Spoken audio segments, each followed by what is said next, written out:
Lesson number 16. Let me talk about the other type of draw game, Impasse.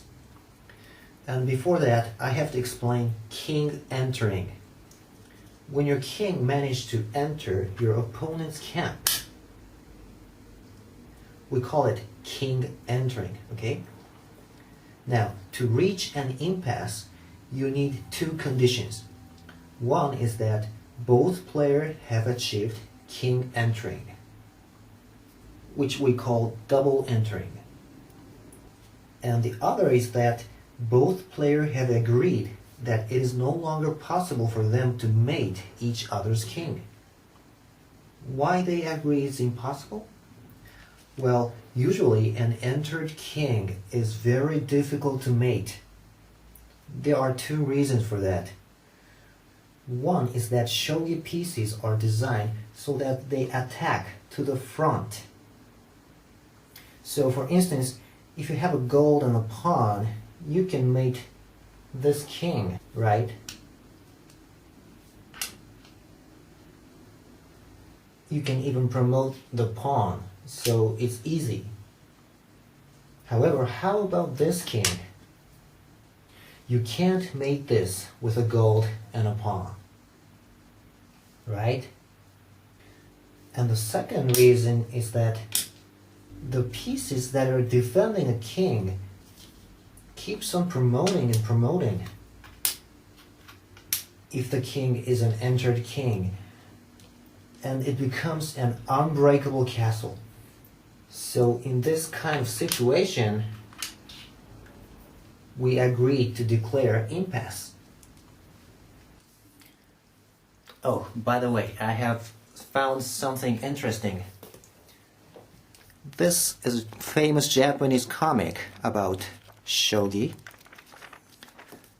It's shogi players in moonlight.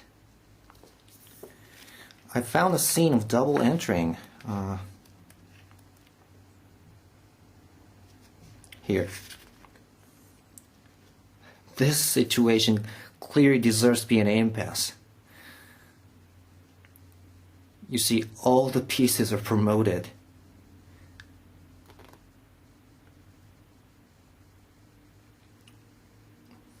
But these guys keep on playing.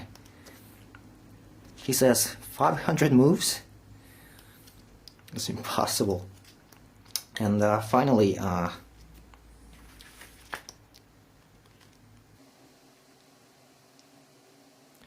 this player captured this dragon, but fell down and lost conscious.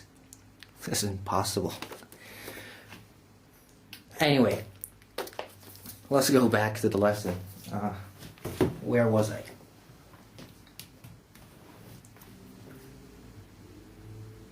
When we have reached an impasse, we suspend the game and then start counting the numbers of your pieces, including your pieces on the board and your pieces in hand. And we have a special way of counting the pieces here.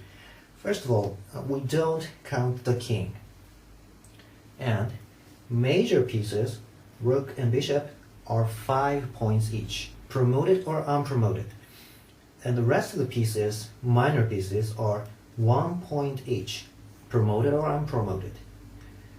Now, if one of the players has gained less than 24 points, he loses the game, and his opponent wins the game.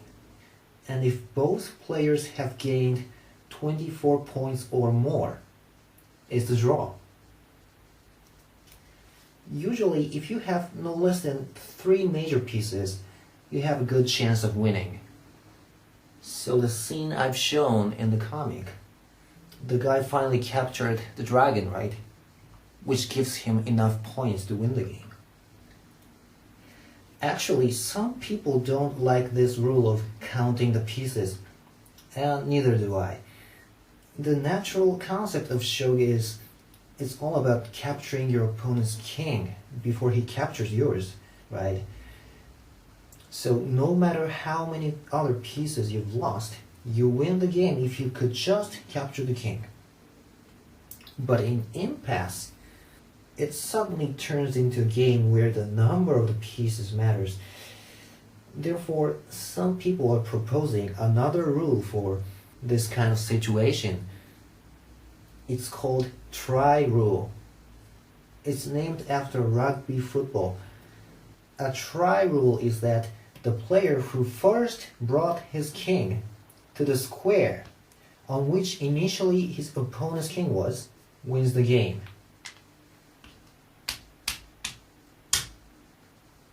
So in this case, black's king has made it to the square first, so he wins the game.